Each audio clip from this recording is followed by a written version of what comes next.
everyone. So in this first video, we're going to talk about commas. And I just want to talk about the comma and how to use it. So using commas with an introductory phrase is an essential aspect of punctuation. It's something a lot of you have gotten wrong. So yes, you can start a sentence with an introductory phrase. Remember last week we talked about dependent versus independent clauses. So these are usually when you start it with an introductory phrase, these are dependent clauses. And they give context or background. So we're going to go over some examples of how to use them and when to use them. So when an introductory phrase becomes before a main clause, use a comma.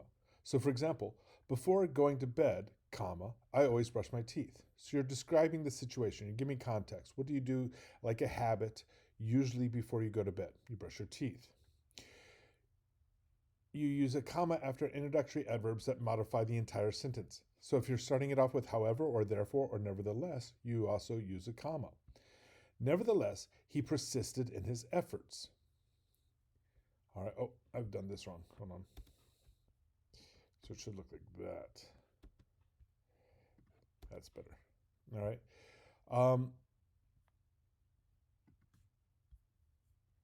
So use a comma after introductory that modify the entire sentence. However, therefore, nevertheless. Nevertheless, he persisted in his effort. He persisted in his effort is an independent clause. It works by itself as a sentence. But if you're giving me more background or extra information, additional information that will help me understand it better, that's an introductory clause, and that's why that's why you need the nevertheless and then the comma.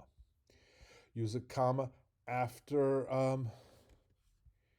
transitional phrases like on the other hand, in addition, for example, in addition, she brought snacks for everyone. All right. When a participle phrase introduces the sentence, separate with a comma. Rushing to catch the bus, she dropped her phone. All right. With introductory clauses, including dependent clauses, use a comma after them. So, if you want to succeed, you must work hard. You use it for introductory phrases that include time, location, or manner. For example, in the morning, the sun rises early. And you can use a comma after introductory elements like after all, in fact, and in conclusion. So example, in conclusion, comma, I'd like to thank everyone for their support. Now, Grammarly does not like it. Grammarly would like you to get rid of this one, and I kind of agree, but that's your stylistic choice. Whenever you introduce a direct quotation, use a comma before the quote. So if you said, he said, or Dr. Davis said, or Smith, 2004, something like that. In his article, he said, comma, I'll be there soon. So you can also, with the introductory preparatory phrase, use a comma after them. Example, at the top of the mountain, they found a breathtaking view. Now, you technically could have just said they found a breathtaking view at the top of the mountain. It's more clear, but if you are going to say where they did it first and giving me background information, you can give me a comma.